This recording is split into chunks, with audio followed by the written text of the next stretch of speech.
Putting concerns about the Y2K bug aside, I want to show you something the world's not supposed to see in tandem with something Jimbo Video is making freely available to the world.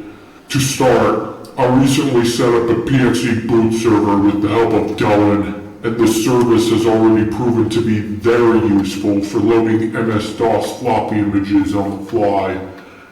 In regards to what I'm loading right now, this is a Linux-based program called HIERMA, which was developed by Jimbo Video's own staff and based on a similar procedure they developed in late 1997 to deploy 120 new Pentium 2 systems running Windows 95 and NT 4.0.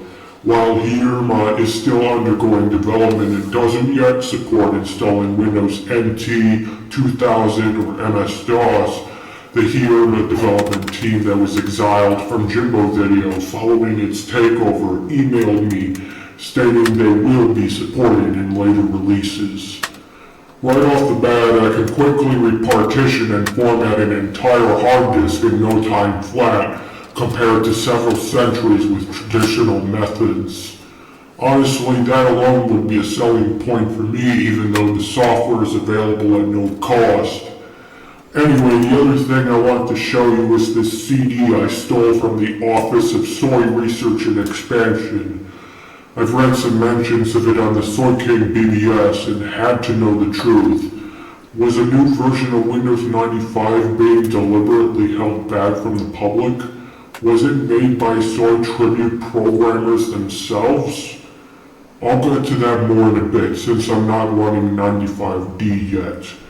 Anyway, HIERMA is more useful than being able to quickly format hard disks because it can make your entire Windows installation coast along hands-free upon leaving the program. Rather than being pestered to define the time zone or some shit, you define everything ahead of time in a few consolidated menus, and you have plenty more control over the process that you might not think you ever had. What's even more impressive is that I'm able to copy drivers from another disk or an FTP server. After reading some details on how to make a driver path work with HIERMA to the fullest, I put together this small collection of drivers, mainly consisting of what I have in my AOpen build. The drivers I select will be made available for Windows to automatically load them for whatever devices are detected. Linux can't make a fat partition bootable with DOS, so it implements a pretty clever strategy for making my disk bootable. By default, it can install a temporary bootloader that boots a floppy image with resources from the FreeBOS project. The virtual boot floppy is responsible for overriding the boot sector.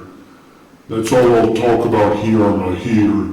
If you want to try it yourself, you can find it for free online. It's not distributed on physical media, but you can burn your own CD and run the program on your target system. You might really get a kick out of it. For me, I can't install Windows any other way anymore. So about Windows 95D, I already see the setup wallpaper has been changed. If there's more like this, I find it really interesting that so much time was taken to give this operating system a slightly different look and feel, rather than going with the extreme changes in Windows 98. Though I really shouldn't be praising any of this work if it was being developed by the tribute to the Eternal King of Soy, as I have sworn to disagree with them on absolutely everything, just as they actively oppose my own viewpoints diametrically. I don't know why they can't just see things in a different light. They're fucking crazy. See that? It's not copying some files. Oh wait, that might just be the corrupt sectors on the CD. I hope there's nothing unique on here that broke, because I really want to be sure that everything is working. Maybe give 95D some polish and pre-infected with Death Ibex whenever I get around to leaking this ultra confidential software to the public.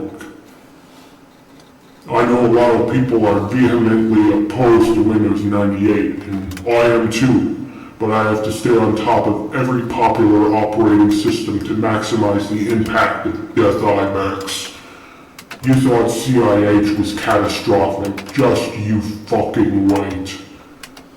Okay, plenty of updates are being installed here, which is always a indifferent function.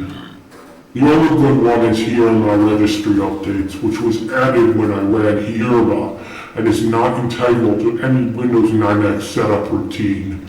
It seems all that's really broken so far is some network kernel drivers, so I'll have them restored in due time. For now, I want to look at the absolutely horrible mess that was created for Windows 95D. Memphis? Yeah, I don't get this at all. Why Memphis? Fuck that. I want to see something that's more worth mocking. I see the system control panel now displays a more detailed CPU ID string, or maybe a grossly vague one as I see. The USB controller category now displays a USB icon instead of a generic ceramic top tortilla chip. And there's menu animations. I bet I can't even disable them. Already I'm starting to like Windows 98 much better than this fucking grime. I mean, what was the point of this? 98 Lite exists and solves everyone's problems. Well, I think. I've never used it, oddly enough. I should try it once I'm done with this. I guess this also has gradient title bars, but it's cryptic as fuck shit as to how you're supposed to go about turning them on. Hang on, I'm gonna fix the network issue, not that I really need to. Okay, now what's up? Might I mention that there is no point of adding this banner to the logon dialog. I know I'm using Windows 95, so can I please not have a blinding banner in front of me? Then there's the option to enable or disable APM power off. I'm gonna try it. On a closing note, why do people waste their talents on the Sword King tribute and make their work secretive so as to only benefit that cult? A lot of people could really benefit from this reworked operating system. This looks like something Jimbo would have made, what with all the hard work that was put into it. I miss Jimbo. Why do you have to die? He did so much for me and many other people without expecting much more than $10 in exchange for one of his videotapes.